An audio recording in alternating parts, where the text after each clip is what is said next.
Olá, para você que segue acompanhando a cobertura especial sobre a pandemia do novo coronavírus aqui no TJ UFSC.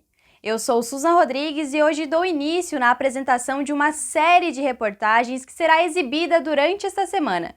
O home office, ou melhor, o trabalho remoto, foi um termo que entrou para o vocabulário de boa parte da população brasileira durante o isolamento social. A necessidade de se adaptar para evitar que a transmissão do novo coronavírus aumentasse chegou para todos. E no jornalismo não poderia ser diferente. Na matéria de hoje, os profissionais te contam como é ser jornalista em meio à pandemia. Há quem diga que não tem como fazer jornalismo sem estar na rua. Durante a pandemia de Covid-19, com a necessidade de diminuir sua exposição ao vírus, os jornalistas tiveram de se adaptar, reinventar a profissão. Algumas empresas adotaram um esquema de rodízio para evitar a aglomeração nas redações. Alguns dias de trabalho remoto, outros de forma presencial. É o caso da editora-chefe e apresentadora Eveline Pôncio e da repórter Fernanda Moro. Mas claro, a minha sala virou uma redação. Né? Eu tenho luz, eu tenho câmera, eu tenho retorno, a minha sacada eu tô com uma parabólica, uma mini parabólica para conseguir mandar sistema. Então, assim, é um desafio para todos os lados, é um desafio para a cobertura jornalística, quando a gente fala de conteúdos, mas também é um desafio técnico. Acho que a ficha cai quando a gente entra na redação e encontra ela praticamente vazia. No turno da manhã estamos trabalhando eu, um cinegrafista e um editor de vídeo, e aí nesse momento a gente entende que é muito importante, claro, neste momento, distanciamento físico, mas é algo também muito solitário, porque a gente se vê muito distante dos nossos colegas, distante das nossas fontes. Nós, jornalistas, gostamos de ouvir, de contar boas histórias, de ter o contato com as outras pessoas. Toda mudança é acompanhada de novos desafios. Durante a pandemia, um deles envolve reportar os dados de mortes, que aumentam diariamente.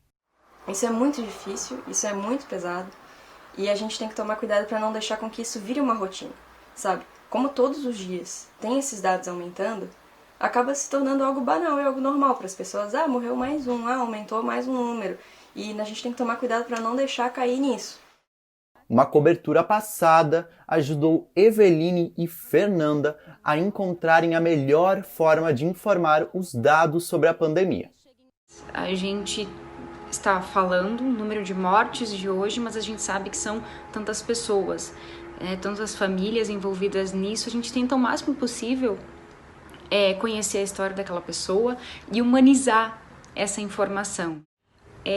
Eu acredito que a imprensa aqui de Chapecó, desde novembro de 2016, quando a gente teve que lidar com uma cobertura tão difícil, que foi a cobertura da tragédia aérea envolvendo a delegação da Chapecoense, onde a gente perdeu colegas, amigos, próximos, e aí foi muito difícil a gente também ter que entrar ao vivo nos telejornais para falar, para confirmar a morte de amigos, enfim, acho que a gente se humanizou bastante depois daquela cobertura. O jornalista João Charlot foi porta-voz da Cruz Vermelha Internacional por 7 anos. A experiência mudou sua visão de mundo e também diferenciou seu olhar sobre a pandemia. Mas a relação com o perigo, com a morte, você consegue um pouco como um médico transformar isso num assunto do teu cotidiano profissional, né? Então eu percebo as pessoas que estão ao meu redor, às vezes tem mais aflição com essas situações, né? Sejam situações de violência, sejam situações de morte, esses assuntos mórbidos, né?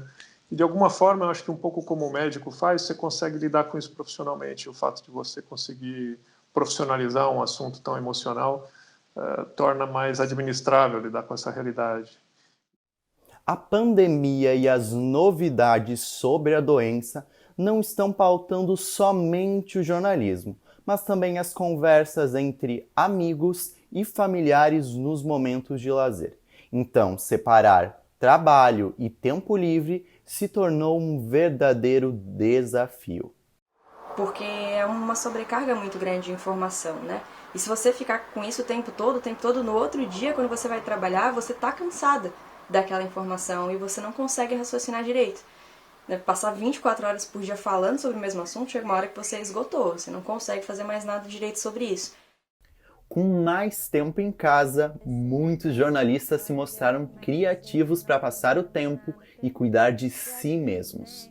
O tempo passa lento, eu nunca me arrependo de perder esse tempo com você. Assisto série, eu gosto muito de música, então eu fico muito focada nas minhas músicas, toco violão. Tô cozinhando bastante, tô inventando receita. A minha grande válvula de escape é na cozinha. Eu procuro meditar bastante. Estou reservando sempre um tempo nos meus dias para meditar, para descansar um pouco também.